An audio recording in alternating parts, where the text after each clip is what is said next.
welcome to the Pink Milk Show. Your tail noses, Tommy and mine, Tommy and mine, Tommy and mine, Tommy and mine, Tommy and mine, Tommy and mine. And also, my favorite tail doll is Boba Fett. What's your favorite tail doll?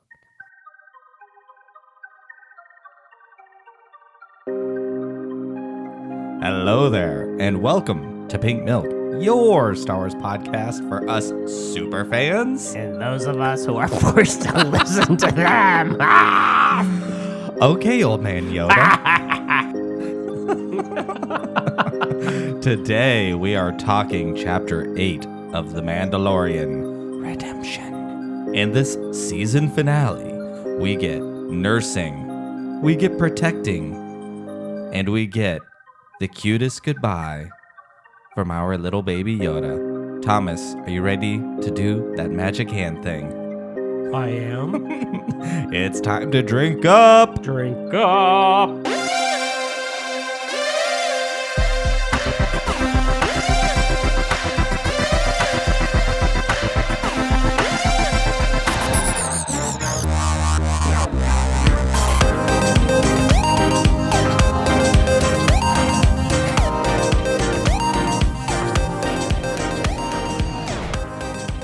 Hello, Pop Pop. Hello, Pop Pop.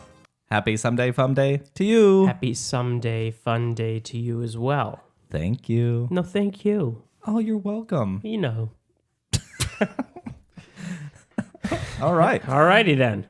Well, it is time to drink up this morning. Drink up, everyone. You don't have anything Even if left. it's the afternoon or evening.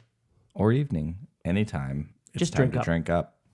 So, we've gone international, Thomas, more so. Tell me more. We are now, have been played in the UK and in Australia.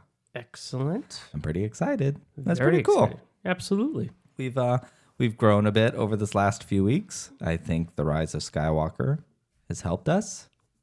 Hopefully, you enjoy a little positivity because Twitter is still a hot mess with the Rise of Skywalker. Hot mess. People are not happy.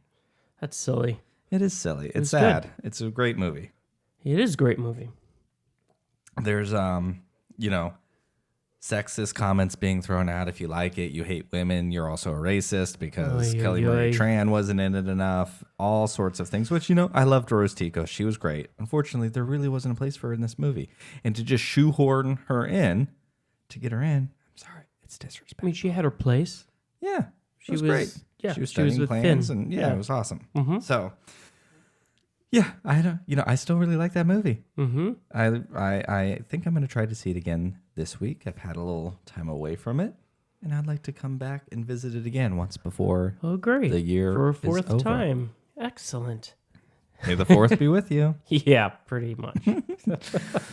Yeah, so what did you think? Here's the deal. I love the passion that I'm reading from people, even those that are upset, that I don't particularly enjoy the way in which they are expressing their disappointment, their sorrows, their sadness. I put on Twitter, I like to listen to Star Wars podcasts a lot, honestly. It's the Star Wars podcasts out there that made me want to start this. I felt there wasn't any LGBTQ voices out there, or at least none that are open about it, and talk about watching the saga through that lens. And there certainly isn't a podcast out there for those forced to listen. And there has to be a lot of couples out there like us. A lot. So I wanted a podcast that was very inclusive for even the non-super fans and give someone that the whole family could listen to. So hopefully we're accomplishing that. Please tweet at us or email us at pinkmilkhouse@gmail.com or tweet at us at pinkmilkhouse on Twitter and let us know. With only nice things, though. Yeah. So I want to be respectful to the people. So anyways, sorry, I got off topic per usual, but I've lost a few podcasts that I've really liked, one of which I've listened to for a very, very long time. No names, right? No, they've just gotten so negative and nitpick everything.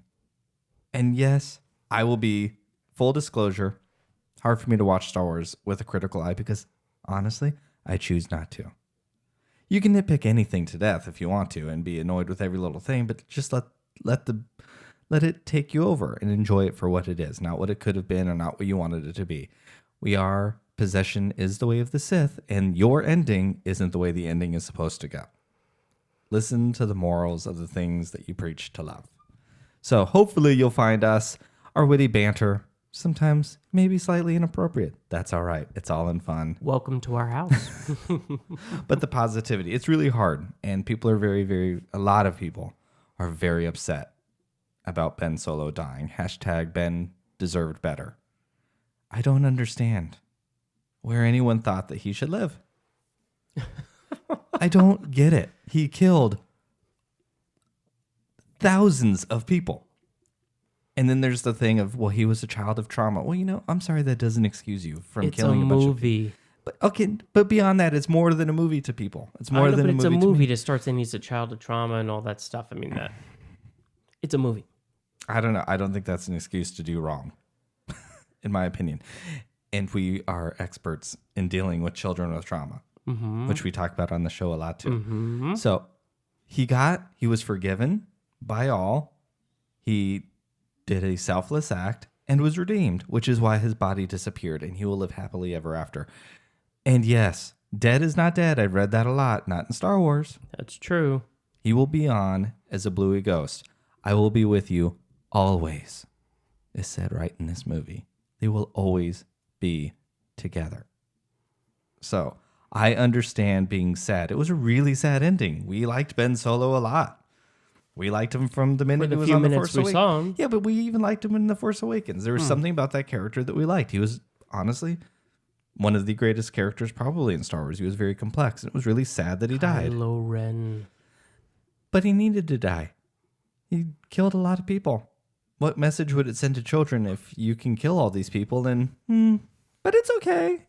That's not a very good message, in my opinion. And it was the end of the Skywalker Yeah. lineage. Yes. The point of the movie. Yeah. Anyways, so it's unfortunate that I would love someone who disagrees with us to tweet at us and would welcome you on the show if we can have rational discussion without ha-ha-ha's, how bad the scene was behind the scenes. And that's just, why? Why do you need to go that way? You can express your disappointment and your sorrow without getting mean about it. And unfortunately, it's like there was a lot of mean people on the other side of The Last Jedi. And now I feel like the people who are supportive of The Last Jedi are now mean over here. And that is a blanket statement. I don't mean all of you, but it's sad. It's sad. Well, I'm sorry. Hopefully it didn't take away any of the funness of the movie. Not for me. Funness. I've just made up a new word. Well, it is funness. That movie's chock full of funness. It is. Fast-paced. It's overwhelmingly big. Honestly, it's a film that requires multiple viewings. I've seen it 3 times now. The 3rd time was probably my favorite because I knew everything going on, so I could actually kind of pay attention. Because it's big. Maybe that's a flaw in the movie. I don't know. It's overwhelming. There's a lot. I think it's epic and great and fun. And that's exactly how I wanted Star Wars to go out. And I don't look at the ending as a sad ending. That aspect of it is sad, but it was actually kind of a happy ending. It was somber. Maybe, but all of Star Wars is somber. And anyone who thinks different seems to be watching a different movie than me. I don't know. But we now have Chapter 8 of The Mandalorian, which is getting a lot of praise. It's good. It was really, it was great. It was really, really great.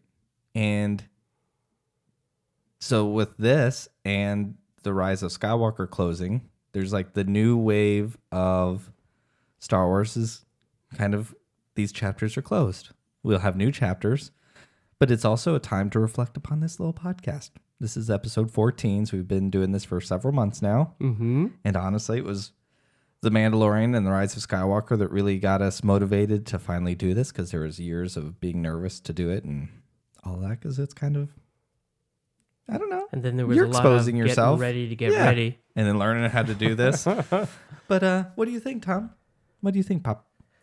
About the podcast? Yeah, now it's like, I think a little time to reflect on it a little bit. The 2 big things that made us say, hey, we have to do this right now are over. I feel like we should have some emotional music in the background as we speak now. Okay. Post-production, here we come. Sarah McLachlan.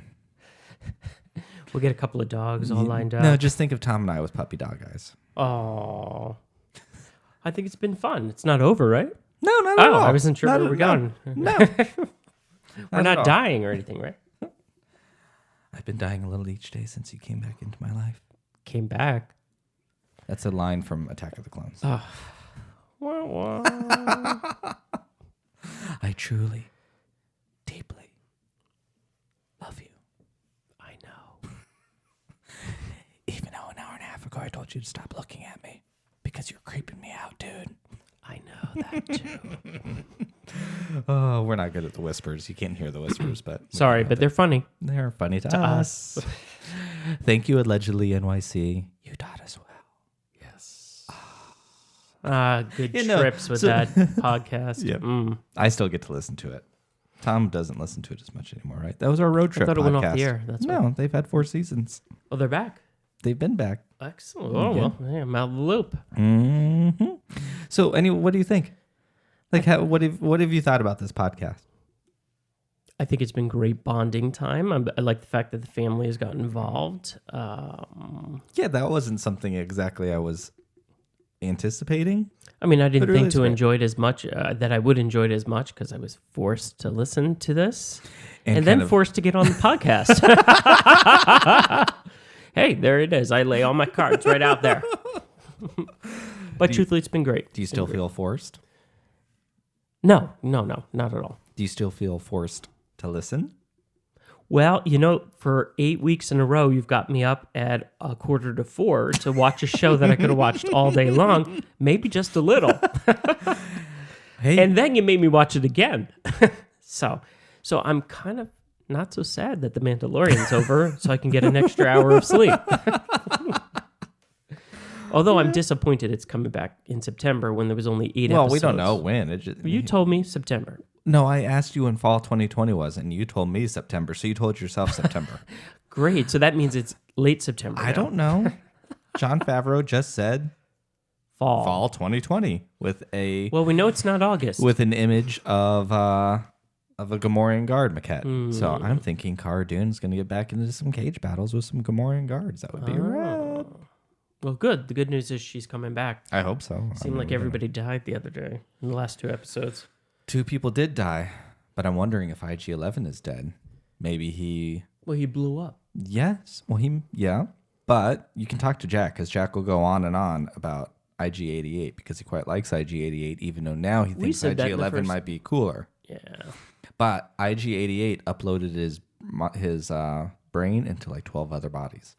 So there's a giant possibility that IG-11 uploaded his body, his memory banks to another IG unit somewhere, and he might be Possibility. back. Yeah. He was a good character. Hopefully he's still a nurse and not like assassin droid again. That would be sad. He could be a villain again. Could be all of that. He could.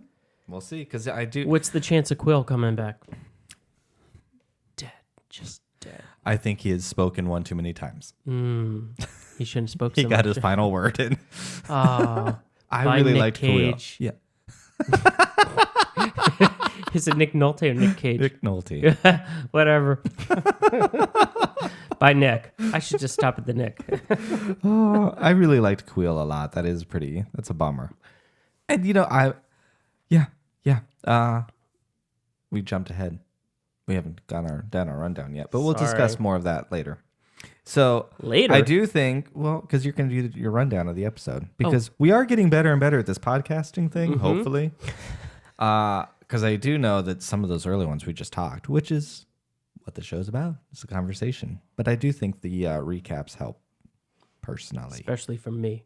Yeah, because I listen to lots of things and they recap the whole movie, and I'm like, I've seen this movie 800,000 times. Let's just talk about the movie. But I'm a super fan. So some of you don't know it like I do. Like the handsome person sitting right in front of me. So I do think IG-11 is going to go down as a kind of a legendary droid.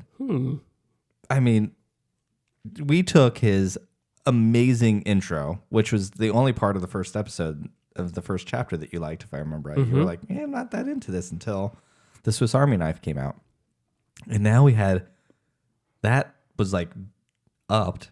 He was doing all that on a speeder bike with a baby on his chest. That was pretty cool. That was pretty cool. I'm not Especially sure. when he flipped it around to the back. Yeah, it was great. I'm like, okay, well, maybe you just didn't need to take the baby into battle. Who else would watch him? Yeah. His job was to He's not a serve, nurse droid. not serve and protect, nurse and protect. That was pretty funny. That is Did you pretty like funny. the opening? Actually, hey, okay, so let's do a rundown. A rundown is what we will do, Brian. It sounds so we serious. running is this down us that running hill? down? Running down the Running hill? Man. Burning Man. Burning Man. Running Man. I haven't seen that movie in a really long time, and I don't remember anything about it, but I need to watch it. There you go. I think it's on Hula. All right, cool. So the rundown. The rundown. The shakedown. The shakedown. Well, Shake it off, Tom. all right, here we go. The flying stormtroopers. What are they called? The Biker Scouts. Biker Scouts. They, of course, had picked up Baby Yoda, and then they were playing around with him. And by the opening credits, he was saved by the nurse droid. Hang on. Okay, first of all, we should probably mention that one of those Biker Scouts was one of my Saturday Night Live boyfriends and my crushes, Jason Sudeikis. Mm-hmm. I still see him in the tracksuit jumping back and forth. Who dat? What was the name of that? Oh, that skit? God. Who dat? Oh, God. God, it's hilarious, too. Go back to the Jason Sudeikis days. What's And Kenan Thompson. Kenan Thompson? Yeah. What was that? It's The like game who dat or it's something like that. I'm stuck on who dat, obviously, but that was it's pretty good good stuff. Okay. Good So, stuff. anyways, he's right. he's cutie patootie. So you're a father, and I'm wondering if the children and I should possibly leave the house because you said they were playing around with him. They were punching him in the face. They weren't punching him No, in the face. they were full They on were punching him punching- in the head, Okay, so that's okay. on the top of the head. They were not punching him on top. They were punching him in the face and telling him to shut up. And then he bites him. Yes, good. Do the boys and I need to leave? No, although I thought it was funny when one of them asked, one of the biker scouts asked the other biker scout, what is Denjaro? What's his name? Oh, we don't know that yet. No, who's the Mandalorian? No. Who's the... Moff Gideon? That's it, Moff Gideon, what he wanted with him. Mm-hmm. And the other guy goes, I don't know, maybe he wants to eat him. I thought that was pretty funny. A little frog leg. A little frog leg, maybe. But anyway, so long story short, then the IG-88? IG-11. And I also think your long story was probably longer than it took in the show. Probably. So short story long. Short story long. And like I said, he was saved, shocker, before the opening credits of the movie, the Chapter 8 episode. Yeah, you didn't want him saved. Well, I wanted, it's not that I didn't want him saved. I Tom, wanted it to at least so, go halfway in through other the words, episode. Tom thinks it's appropriate to punch children in the face and then not save them. Yes. Sorry, Aska. All right. Then let me see. So what happened after that? Then he jumps on a biker scout himself, right? The scooter. Okay, the biker scout is the person. He hops on the speeder bike. Hops on the speeder bike with the baby, Yoda in the bag, baby in the bag, and starts shooting up all the stormtroopers. Goes into the center of town where the situation is occurring. And what situation is that? Moff Gideon. Not Storm- moth. He's not a moth. He's a moth. Moff. Okay, like Yeah. a moth. Uh-huh. Okay, Moff Like Gideon. a muffin top. Thank God, no, I don't know this. Okay, Moffin Top. Moffin, he's shooting his way into the city. Moffin Top is there. He gives an opportunity for the Mandalorian and Qi'ra Dune and Grief Cargo. Nope, we're still not at the airport. It's Grief Karga, Grief Cargo, okay. not Queef Karga. Oh, God, I hope not. So anyway, they're in the cantina trying to get out. And, Anyway, he shoots his way into the city. Well, I'm not sure if I feel like I'm skipping a lot. I'm not sure if Queef Cargo was trying to get out because I said grief. Are you sure? Let's move past this. Okay. Well, anyways, So anyway, they're shooting up the town. as they were slipping out, he was drinking up.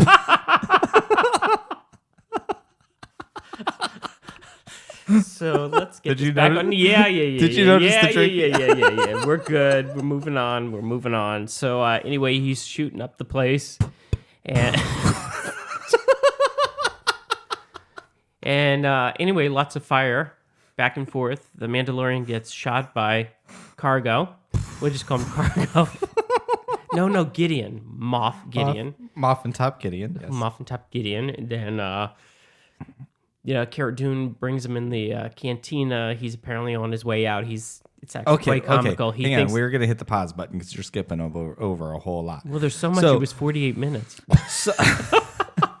So Moff and Top was one like uber confident, like really good villain of like I'm just gonna stand here and talk. We've got 50 guns pointed on you. Mm-hmm.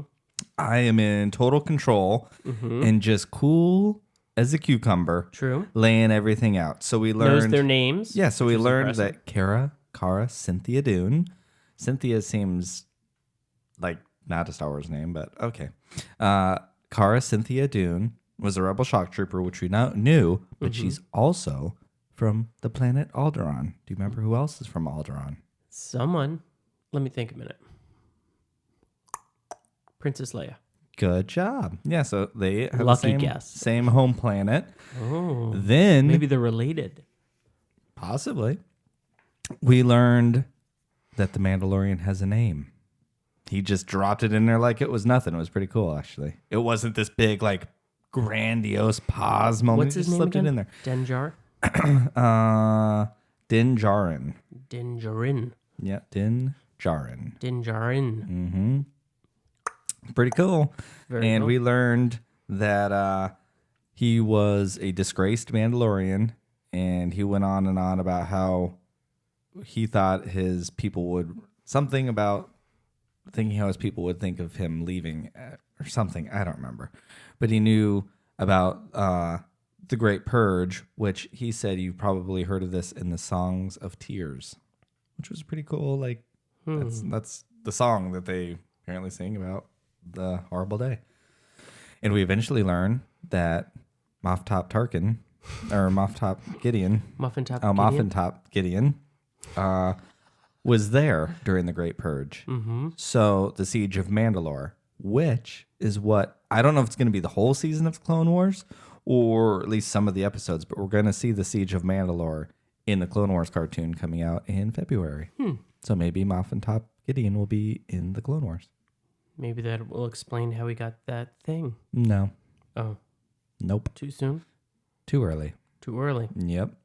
He got that thing pretty recently. Oh. Because no, actually never mind. We won't talk We about don't it know. to the end. We know it's definitely after the Clone Wars, because the Clone Wars is before episode 3, and we know that Sabine, during that time, we will see who has it though, because during the Clone Wars we're going to see Can only one person have it? Maul has it, but there's only one. Oh, okay. Maul has it at the time of the Clone Wars. Okay. And we know because Rebels, Sabine Wren gets it. And that's right before A New Hope. And before she leaves, she gives it to Bo-Katan, who I do think will most certainly be in season 2 now. But that's all right before A New Hope. So Moff and Top Gideon got the Darksaber sometime People are going to think between that's his name now. A New Hope and Return of the Jedi. Cool. Okay, so we're still In the cantina. held in the cantina. Okay. What was the powerful gun they were gonna use? What was that called? An E-Web, An E-Web. which was cool. He's like, Rebel Shock Trooper Cara Cynthia Dune has seen these things being used as they like blasted all the people out, jumping out of the ships. That's pretty crazy. That's pretty great. You survived this before, but you're not going to survive it this time, Cara Cynthia. I just can't get Cynthia Nixon out of my head, and I'm just thinking Miranda. Well, she's definitely not like Miranda, for sure. Is she though? I don't know that part. I think if Miranda Hobbs was in Star Wars, she could be a Rebel Shock Trooper. Hmm. Why not? I have no reason. Okay. Moving along. Moving along. They Baby Yoda comes in the cantina. There is the fire stormtrooper. What's his name? I don't know. Okay, fire A flame trooper of some sort. He was red. Mm-hmm. He had a red outline of his helmet. She was on fire. She was Very flaming. much so. Was trying to blow up the cantina or burn it down at least. Mm-hmm. And Yoda does his special hand tricks. Mm-hmm. His magic hands. His magic hands. Very similar to what Kanan Jarrus did in the season finale of Star Wars Rebels. I think it was the season finale or the one right before it. Really? Mm-hmm. There was a gigantic explosion, and Kanan Jarrus used his magic hands to stop the flames from getting onto the Ghost so everyone could get on safely on board. But he was not able to save himself, and that's how Kanan Jarrus died. Serious? Mm-hmm. Oh, I didn't know that. Yeah, honestly, it was tear fest. It was pretty sad.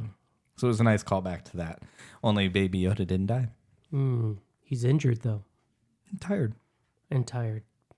You think he was injured? I know. They claimed he was injured. Yeah, he said he was injured, but I didn't think he was injured. I think he was tired. Yeah. Because he always falls down every time he uses it. Yeah, it uses all of his energies. So then they break out of the cantina through the sewers, then come upon a pile of Mandalorian armor. Yeah, that was mostly sad. helmets. That was really sad. Mm-hmm. And then they run into the queen bee of the Mandalorian lady. The armorer. The armorer. She gives them another patch. Wait, but you skipped over a whole nother part. I did? Mm-hmm.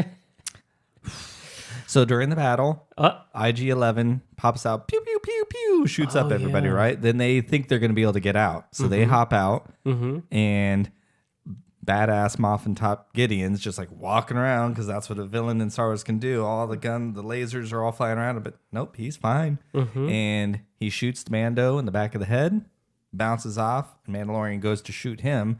And then Moffin Top Gideon shoots the energy source for the E-Web gun, and it blows up. And that's how he gets severely injured in that explosion. Then Miranda Hobbs of the Star Wars universe goes... Qi'ra. goes and pulls him back in and helps him. But he thinks he's about to die. Like, you missed a massive... Like, you just skipped right over a huge reveal. I forgot reveal. about that. Yeah. We saw his helmet off. Yeah, so we pull him in. He's like, I'm going to die. Just leave me. Save the child. I'm going to die. And they go to take him. And IG-11 says, no, I'll stay behind. And then Din Djarin, the Mando, says, all right, get it over with. Just shoot me now. He wants to die this honorable death. And he's like, I'd rather have it be you than an imp, which is interesting. That's a lot of growth for that character because he, one, hated all droids, then particularly hated IG-11 because IG-11 tried to kill the child who he's now basically a father to. Right. And so he's got a nice bond there, and he's like, I'd rather be taken out by one of my friends as a sympathy kill, basically, save me from my pain. And IG-11's like, no, I can help you. I am a nurse now in lots of ways. And the whole time everyone's like, take off your helmet. And he's like, no, which is it's interesting. He's so devoted to his cause that even in death, he won't remove his helmet. He could have done it because when, he was falling in love with a lady or wanted to get some, whatever it was. Her. Didn't do it then and won't do it now. So they leave. And IG-11's like, hey, I can help you. And he's like, no, I've never taken my helmet off in front of a living being since I was probably a teenager, I'm thinking. Somewhere in there. No, we saw little ones. Anyways, for a long time. And IG-11 says, I'm not a living thing. Which is really beautiful because there's a lot of talk about droids. Are they living? Are they not living? Because they're not living creatures. But in the Star Wars universe, they're kind of treated just like everybody else. Absolutely. Which raises a whole host Friends. Which was what I loved about Chapter 5 when you see the droids aren't allowed here in the cantina, and then there they are running the joint. And droids are kind of treated like a marginalized society culture in Star Wars. It's really interesting. So we get the big reveal, and he had his helmet off. Pedro Pascal. Didn't look so good. He was pretty beat up. Yeah. And I was watching a thing talking about at least he had real helmet hair, because when Kylo Ren takes his off in The Force Awakens, it's like all flocked and 80s looking and perfect, and he's like this beautiful little boy in there. It was pretty. It's like, oh, that's pretty funny. Pretty funny. They learned. And then Thomas learned over the week. I guess you're watching more YouTube videos without me. I'm very impressed. I'm very excited. Well, you had one on yesterday. I was in my office. You were in the family room. It was up so loud. I felt like I was listening to it. And that's where I learned that he's got some body doubles. Two. I forget their names. Brendan Wayne and Leaf something or other. So then Tom and I were talking. Who has the sexy walk? No one knows. Because the Mandalorian without the helmet on, sauntering around town, is pretty hot. So which one was it? Dun, dun, dun. I should tweet at them and see if they respond. Why don't you try it? Okay, let's do it. Do it now. So keep talking. I'll do it right now. Live tweeting on a podcast. Very exciting, I'm sure. Who are you tweeting? I've got to look up their names. Oh, okay. We could probably do that later then, right? Okay, yeah, there we go. Let's do it later. So now IG-11 sprayed some Bacta. I love it. Bacta, the Bacta spray on his head. In a few hours, he should be fine because the central processing unit had been damaged. You mean my brain? Baby Yoda couldn't do it because he used all of his life force, all of his energy on the fire flames. Oh, back to me? Oh, yeah. All right. So they're in the sewers. So I can get back to they're in the sewers. They're getting lost. Big labyrinth. Cara Dune's getting frustrated. Then they come upon the pile of Mandalorian armor, helmets. Then they're pretty upset. And then What's sad? Armorer, whatever. The her name, armorer. Armorer lady goes ahead and says, "No, it's me. I'm collecting," giving them the rifle, whatever. Brings them to how did you think about that? Was she giving them by melting their Beskar down, which I thought was strange because we've learned that Beskar is really valuable, so why did they leave a pile of it there instead of taking it? But whatever. Do you think... And then I'm thinking it must have been her who piled it up. I thought it was like when we first saw it, I thought it was a stormtrooper. It was like a big, like, F you, look how tough we are. You think she would have piled it up nearer to where she was working then? Sounds a little... It does, but, you know. Since we want to get real technical. See, I can be critical. Yeah, so do you think she was burying the dead in a way? Because she said she wouldn't leave until... She was melting the armor down because it's valuable. So she's probably making it into the little gold brick type things, and then to be able to transport it for other foundlings. Because her entire, what's the word? It starts with a C. Not the cult. Church? No. Anyways, her people, her group. Okay. I'm trying to... Sect? I guess there's... Anyways.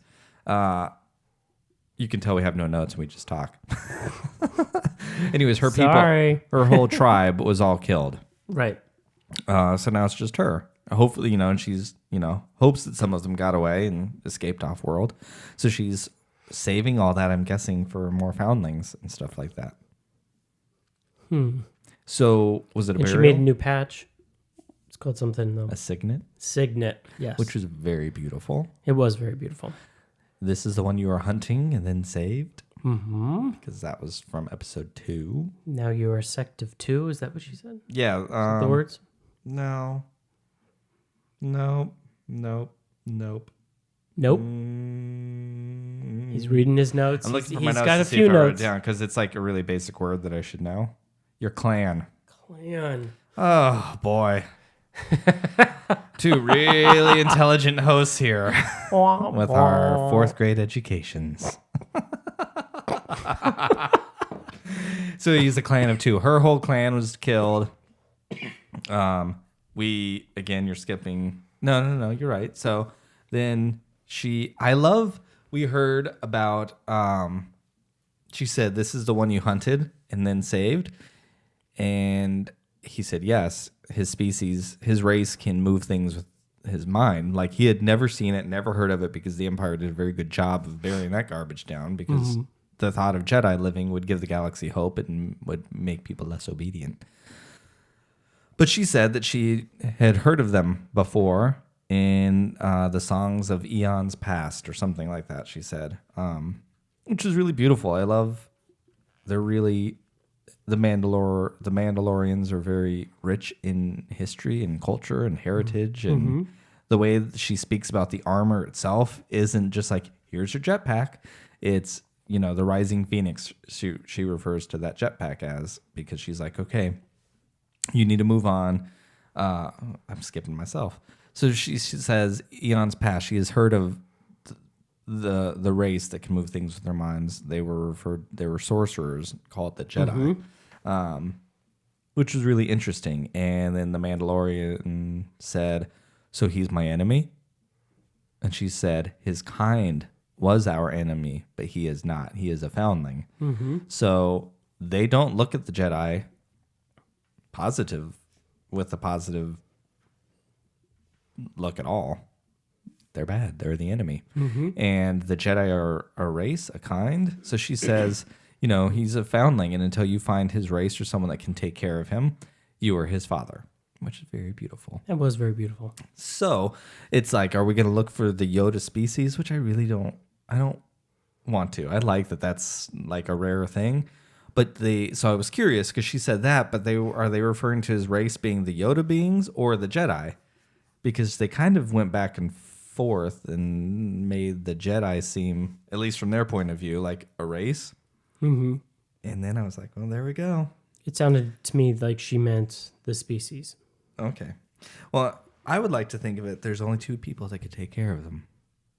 One is Luke Skywalker. Maybe I wonder if they could bring Mark Hamill back.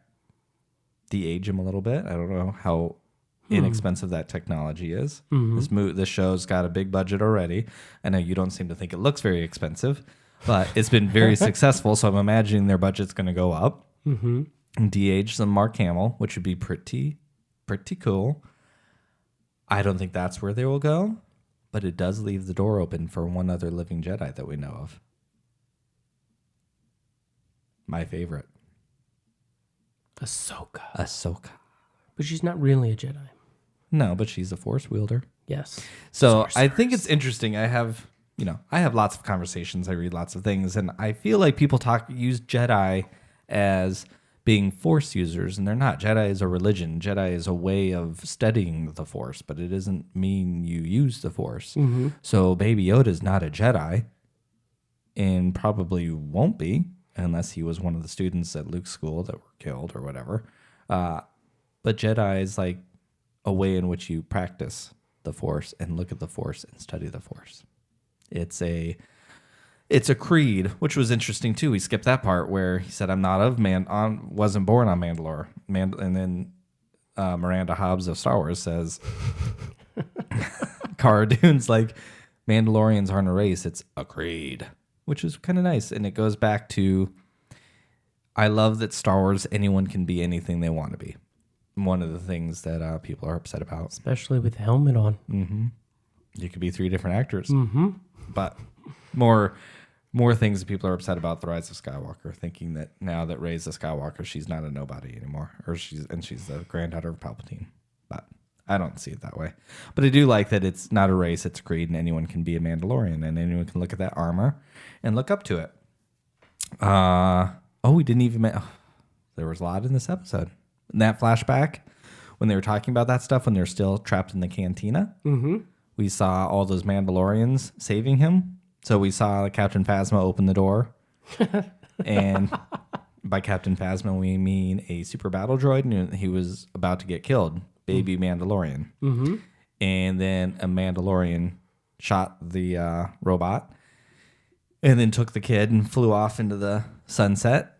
But one of those Mandalorians had their signet was Death Watch. We saw their logo on one of their shoulders. Do you remember Death Watch? Wasn't that the little pin at the end? No. Okay. Nope. Death Watch were, remember Pre Vizsla, who was the character that Jon Favreau voiced on The Mandalore, and Oh yeah. they were the bad guy Mandalorians that Okay, were yep. stranded on the moon. They were terrorists trying to bring our warrior race.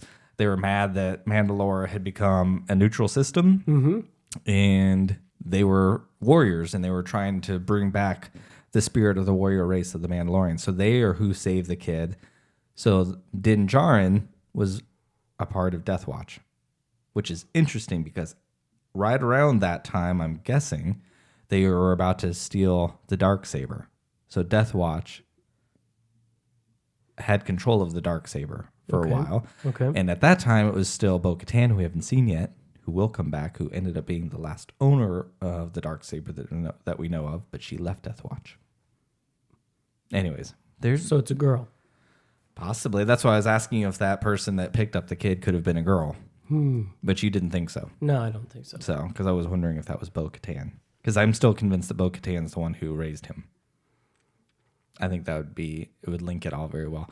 But this episode, was really getting into some deep mythology of Star Wars that didn't explicitly go there, but us super fans know a lot of what that stuff means. And I think for season 2, it's going to really take a deep dive and give us a lot of that mythology and some of the stuff that maybe people loved so much about Game of Thrones and how it was just rich in history and you watched it and you knew there was a past, which, if you remember, which is kind of what I've always thought that this show would do, because this show is really just about introducing the world. You look at a cool character and it's kind of like a Saturday morning cartoon where it doesn't go too deep in any one area, but it kind of paints in really broad strokes and shows you this whole world that we're about to be able to really dig in and explore. And by season 2, we're all invested. So now we can get in the weeds. And I'm very excited. So the armor. Yes. What happens next? She gives him his signet, which is the Mudhorn. Correct. Because they are a clan of 2. And they have already created their little bond. And that was the beast that they had. So I'm guessing to get your signet, you have to kill a beast, because they were talking about the mythosaur in the first episode, which is that little medallion that he was holding, and it's also over the doorway of the armorer's room. Okay. It was on the shoulder of Boba Fett. We never knew what it was, I don't think, for a long time. Maybe we did. I don't know. But now we do. My turn? Then they go down the Fire River. Oh, well, you're not going to talk about the armor taking out all of those? Yeah, but that wasn't happening Stormtroopers? just yet. So they're going down the Fire River, and then she is still in the melt room. melt room, and then the stormtroopers come in, and she takes them out with a couple of hammers, which is pretty cool because I've never seen a stormtrooper hat crack or fall apart before. That was pretty rad. There's yeah, probably 8? She was pretty great. 8 troopers? No, 4. 4? I don't think there was more than 4. I don't know. She took them all out, though. She sure did. It was pretty rad. So it's good that we'll see her again, I hope, because she's not dead. She's not dead. Then they're going down the Fire River. That's when IG-11. Good job.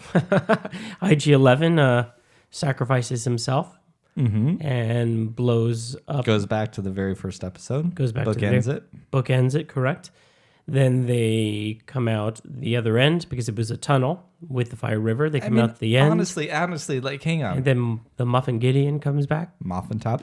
So it was really beautiful, the bookend, because it was both IG-11 and the Mandalorian kind of went on the same arc. They were the end of the first episode. They were very selfish. You know, they were there to collect their bounty. IG-11 wanted to kill everybody because he thought he failed, and that was in his protocol. He can't be captured. Before that happens, he has to self-destruct. So he was trying to protect himself and self-destruct, and the Mandalorian, stopped him. And at that time, IG-11 went to kill Baby Yoda, which didn't happen because Mando shot him in the head, right? And up until that point, Mando was still pretty selfish, and this was like the start of his journey to become less so. And so now, to bookend the series, or the season, IG-11 goes on and self-destructs to protect the whole. It was really pretty beautiful. Yeah, Like they're it a was, family now. actually. They are not a group of individuals anymore. The opening of chapter 7, we kind of, we went around, here's all the people we've met throughout the season, but there was the family that we've all created together. And now he's going to self-destruct, not for him, actually. It wasn't for him. It was to protect the child because there was no way that they both lived. And it was really beautiful. I thought. I liked it a lot. So Moffat Top is out there flying around, right? He is. He's out there flying around. He catches up with them again. He's shooting and missing as usual. Then That Mandalore. was a funny joke at the beginning. The Mandalorian goes ahead and puts on the power pack, flying pack, whatever you call it. God bless you. And then goes ahead and attaches himself to the fighter, The TIE Fighter? the TIE fighter. And That was rad. That was rad. Blows up a wing and brings it down. And everybody thinks they're all safe. They're all moving on to new places, and they think Moff Top is dead. Gideon is dead. So, what do you think about Queef Karga and Miranda Hobbs not joining old Din Djarin the Mandalorian? It seemed very random. Oh, hey, we just had the worst days of our lives here or day, and I'm going to stay here. This is a great place. It's cleaned up. Okay. No, they wanted to make sure it stayed cleaned up. That's what Miranda wanted. But yeah, I was kind of surprised that they didn't become like a little trio, a little unit on board. It's not over yet. No, it's not. So I'm They wondering. are. I They mean, will be. but are they going to all become like crew members on the Razor Crest, or is it going to be more like side adventures? I think for now, side adventures. Something will always bring them back together. Yeah. But they're not going to go traveling the galaxy, hope- and that's what the Mandalorian has to do right now. Yeah. But I kind of wish they all went together. I'm sorry. Made They their little didn't. family. Sorry. It's going to be all right. They'll be together before you know it. They In the will. fall of 2020. Do you think? Yeah. Do you think we're gonna have to wait 4 chapters to see them all together, or do you think we'll see them quick? Who knows? I mean, I don't know the this is answer. such total speculation. Yeah. Of like, we have no I idea. hope next time there's more than 8 episodes. I feel like a little gypped, to be honest with you. You do. Yeah, I do. I think there could be, we just got going and all of a sudden it's over. So I think every chapter counted. I'm not saying it didn't. I'm just saying we just got going. Yeah. And now Now I we feel gotta wait. Yeah. So yeah, I mean, the only thing that I know that we're gonna have before that is the Clone Wars, and I don't know how many episodes that's going to be. I think I read somewhere once it was gonna be 11 episodes. I Okay, don't so know. that's more appropriate than 8. Yeah. So, and I know there's other shows coming out, but I don't know when they start. So, well, I need to start doing some research. But now that You do? now that What kind the of super Mandalorian, fan are you? Well, so I think on last week I guested on. Is that even a word? Guested? It is now. I don't know. I like to make up words with my 4th grade education. Like funness. Funness. Yep. I kind of like that one. Peak Milk brought to you by 2 college learned people. Funness. Anyways, last week I was on I'm Right, You're Wrong podcast, which you should check out. It is 2.5 hours of goodness and fun. Pure And super fans. 2 of us in particular, I think, dominate most of the conversation. I wasn't there. No. And I almost scared somebody else off. They almost left. I was like, wouldn't be the first time. What did you ask? What was about to answer? You know what? Oh my gosh. Something about funness? Maybe we No. should stop right here and go back and listen Well, to I it. think we should. Okay. Brief pause. Sorry. Thank God that was recorded. So what I was going to say was I don't like to do too much research before I see the things. Like I love the art of filmmaking, and maybe it was on our podcast that I mentioned this now that I'm thinking about it. I don't know. But I don't want to take dives like that because it just like I don't want to learn that there's 3 different actors playing the Mandalorian at any given time. And this episode had more of one of the other actors, not even Pedro Pascal. I don't want to know that stuff yet because I don't want to be That taking is kind of a bummer. I don't know why I needed to know that myself. Like, I love to learn that after the fact because my feeling for it has changed. And you can, when you look back on shows, which I'm hoping people are able to do with The Rise of Skywalker, because hopefully as time passes and you know what's happening to Ben now, you can look at it and start to examine it from another point of view that isn't pure emotion, which I think is important. And your emotions change as you get older and new experiences. And honestly, if I didn't have children, I don't think I ever would have been able to see the sequel trilogy the way in which I view it now. Like, I see it through a completely different point of view. I've always felt that the Jedi were kind of wrong once the prequels came out, but that I viewed as a queer person and another group of people telling another group of people how to live. And I mean, some of those are some of the comments I read on Facebook. I was just reading one on our little break of, those people who think that the Palpatine reveal didn't destroy Rey's arc are wrong. I'm like, well, who are you to decide that's possession? That's wrong. That's the pathway to the dark side. Did they not watch Star Wars? Did they not learn what happened to Anakin Skywalker when he was possessive over something and it was his way? His viewpoint was the only viewpoint? Do you see where that got him? Well, sorry, Twitter. A little heart isn't going to get you. I don't care how many hearts you get. That doesn't validate. It is not yours. So you can say, I fundamentally disagree with this and my heart is broken. That's fine. But it's not yours and it is not your place to say someone else is wrong. Not over that, So, but even then, like the idea of the Jedi taking babies away from their family and then not even giving them the love they need. Like, I learned that from Ahsoka, and I've learned that from having children from the foster system. Like, it's a heavy burden to bear knowing that you're a parent to a child that you didn't necessarily create biologically. There's things that are needed to be cared for differently for children like that. And sadly, these young children that were taken away because they were force sensitive by the Jedi and weren't given that love and affection are really missing out on something. No wonder they were all cold and kind of screwed up. They weren't given the attention that they needed.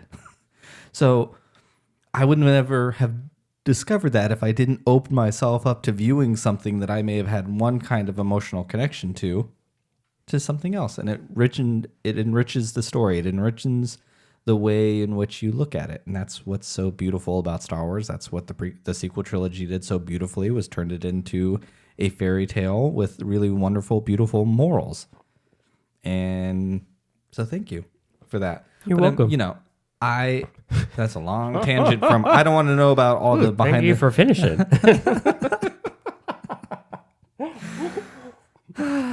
You're welcome.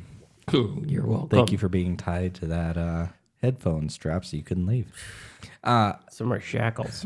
So yeah, now that The Mandalorian is done, I have my emotional connections to these things, which will grow and change, but I'll always have this one. And now I'm curious to see how it was all formed. Anyways, with those deep dives will also come the knowledge of when new shows are coming out. I'm sure there's going to be a whole spew of Star Wars information now, because now they've got to, keep people interested until the next thing comes out, because we don't have another film for 3 years. Thank God. We need a break.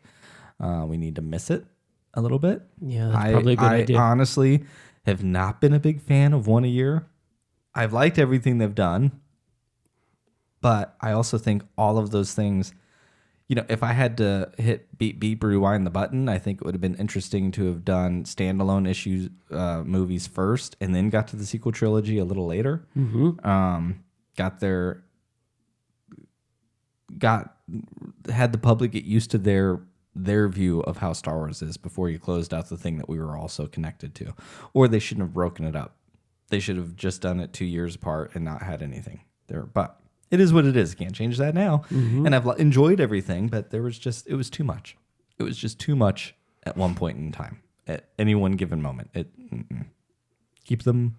Star Wars is special. The mouse wanted the money. It needs its space. But I do believe Disney learned that, actually, after all of this, which is good. Great. Perfect. Wonderful. In 30 years, we're not going to remember this. We're going to remember the movies. That's what is, the drama, the turmoil behind it doesn't really matter. Sure. So anyways, I'm looking forward to those things now that The Mandalorian is done. So, Moff Top was shot down dead. They're all going off on their own way. Mm-hmm. And then a special lightsaber appears. Which at 4:15 in the morning or 4:30 in the morning when we were watching it, I was like jumping up and down with glee. He was. Star Wars, and here's Tom. Didn't get it. So I'm really curious, like... Hey, it's not that I didn't get it. I was like, oh, that's cool. We haven't seen one of those in this one, in this series. That's what I was thinking. There's so much. There's so much that has the ability to be attached to that. And this sword. is why the Forced to Listen to people, I mean, we can never catch up. No matter how much I like it, you will, as a super fan, always know. Like, how the hell would I have known that? You won't until next Sorry season. for the HE-double. But I mean, HE double hockey sticks. Yeah. I mean, how would I have known that? You won't. But season 2, they're going to go into that because I do think that's where Maybe I should have seen season 2 first. But that's what I'm saying. This is like so.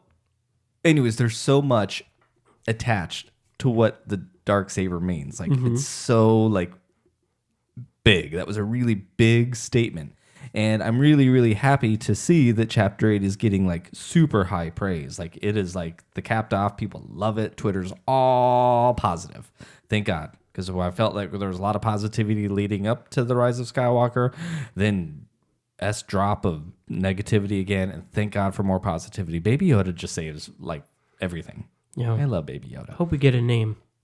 No. No? Maybe. I don't know. I like The child. I like the child. The child is I'm sure we'll get a name. We probably do need a name, I guess, but NYC for me, always and forever. So what I think when what I've been saying, one of the criticisms, and this shows people really do, it's a very, very successful show. But there has been some criticism of it not going deep enough and being very surface level and very Saturday morning cartoon-like. And I think once people accepted that, they were able to really love it. But I have always been, and I've said it from the beginning, that I feel that this show reflects the season 1 of Star Wars Rebels a lot. Star Wars Rebels like gets deep, and people did not like that show when it first came out. It was being compared to the Clone Wars, which again started off kind of rough. But it's got to build a lot. And now now that people are invested, I do think you'll be able to catch up because I think you will go into the lore of the Darksaber. Okay. And so much of Star Wars anyways, I think what makes Star Wars so great and what I read some of these things, what people want from it, that to me, in my opinion, I don't want to be like those Twitter people that say they are wrong. That isn't what Star Wars is about. Star Wars embraces headcanon. It doesn't give you all of the information because Star Wars comes to you with open arms and it allows you to put yourself on it. That's why so many of the great characters have helmets. You can imagine you're under that helmet and it doesn't give you so much detail that you are no longer welcome in that room, if that makes sense. Like all the characters are very relatable but anyways, that's what I love about Star Wars is it truly is for everyone.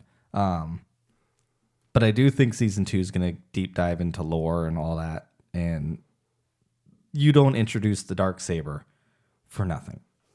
There's a lot. And who's Lore? No, Lore. Lore. Oh, Lore. Not a person. Like, we'll deep dive into like the myth. One more made up name I gotta figure it out. No, it's gonna go like really into like Mandalorian culture and okay.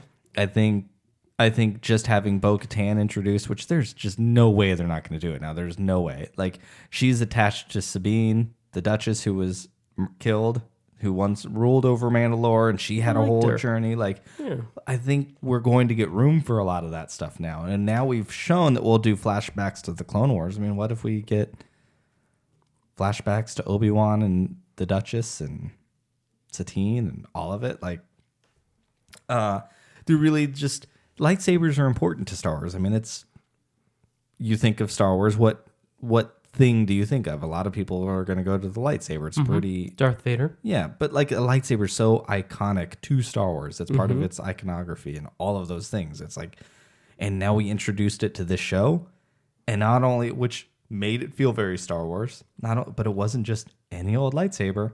It was the Darksaber, which a huge part of the viewership has never seen that. No one's ever seen a black lightsaber. You pointed out it looks kind of like a knife, like it's shaped differently. It's just a very different lightsaber.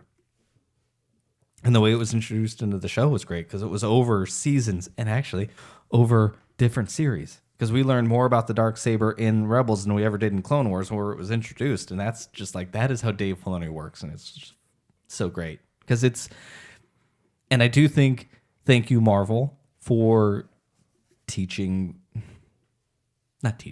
showing the public and getting the public excited to see everything. If you want the whole story, you watch everything. You know, you watch every Marvel movie before you go see Endgame because every Marvel movie led into Endgame. And now that Star Wars is breaking out to a much bigger audience, I mean, Star Wars has always been really big, but not the TV, not the cartoons. And, you know, we've had 2 animated series that were beautiful that didn't probably get the attention that this show's going to get, and now we're going to start watching everything. So I'm curious. Do you think viewership's going to fall off for the Clone Wars because it's a cartoon? Do we still live in that world where, you know, cartoons are for kids and this live action is for adults? I don't know, because they're going to be missing out on. It'll be interesting how they market it, because we've heard a lot about the Siege of Mandalore in the show. Okay. And I'll have to have some tissues for when this one particular episode comes out, because years ago we saw storyboards for the Siege of Mandalore. And there's a really, really beautiful scene. Anyways,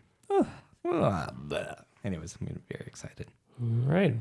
So, what did Mandalorian do for you? Did it make you a bigger Star Wars fan?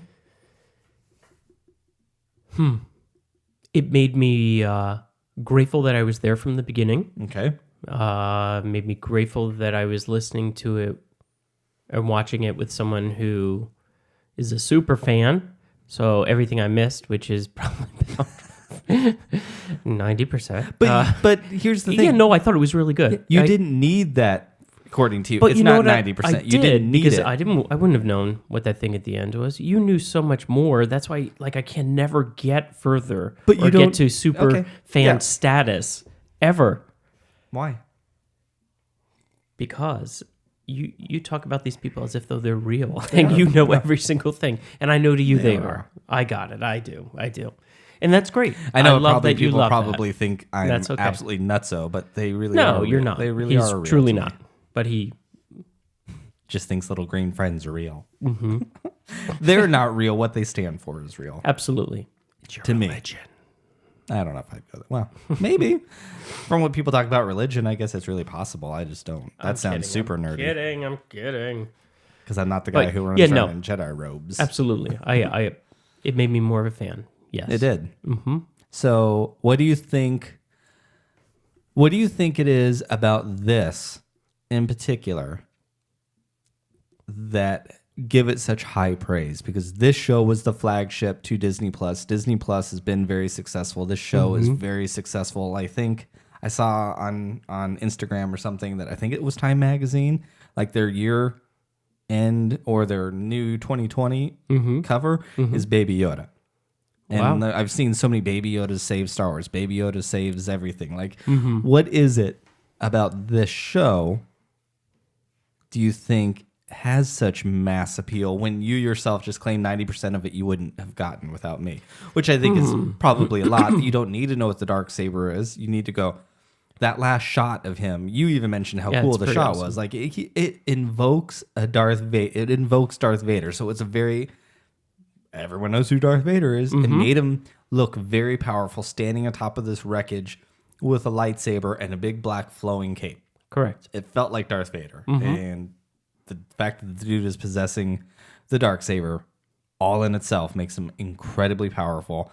I find it very interesting that he is holding that, which we all saw earlier in the episode, the people from Death Watch who saved Din Djarin as a kid. They are very, very loyal to the Darksaber. So I'm so excited to see how Din Djarin, who was part of the Death Watch, trained by Death Watch, which is something we could infer from this episode, how he's going to feel that the dude who just tried to kill them all now possesses the thing that is supposed to lead him. It's just, it's so good.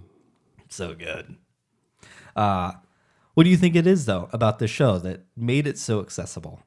Because you're the non-super fan. Like, this show had to reach to you more than it needed, in a lot of ways, more than it needed to reach to me because I was already going to watch it. Well, honestly, I think for everybody, what it's done is gave them something new. Okay. There is a tremendous base of Star Wars fans.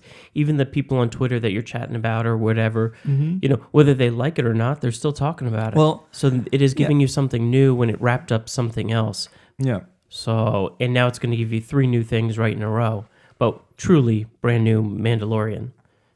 Yeah. So that's what I think. It's well done. I mean, no matter what you say, it's still very well done. It looks just as if it was a movie. Just it's weekly. It's 39 minutes. Yeah, 37. That's 35 minutes. You put them all together, and they'll probably average something like half an hour show. Half-hour show. Yeah. I mean, it's very, very well done. They gave us something old in Yoda, but Baby Yoda. Mm-hmm. I guess I shouldn't be surprised, but I don't think I knew there was that much love for Yoda. I don't know why. I love Yoda, but I don't. Come on, everybody loves Yoda, but he hasn't been in the shows the movies in years. That's what I was like, okay, but it was Baby Yoda. Baby Yoda is what made this show. At least everybody loves a baby. Everybody's got a Baby Yoda gif. He's all over Twitter. He's all over Instagram. He's super cute. I've already pre-ordered. He's your cover for your iPhone. I've already pre-ordered Baby Yoda toys because I love him. He has. But it was the same thing. Not coming out to June, you said? May June? Or something. Just in time for my 41st birthday. Wow, toys. You old. Star Wars toys for my 4th birthday and Star Wars toys for my 41st birthday. Never grew up. Never. I still think there's I don't know, just implications. So good. So good. And I want to know what little kid dreamed of Yoda being a Boba Fett. Because now we have a Yoda Mandalore. Yoda Mandalorian. I wonder if he'll get a helmet. Oh my God, can you imagine how cute that would be? Are his ears going to be exposed? What's it going to be? Oh God.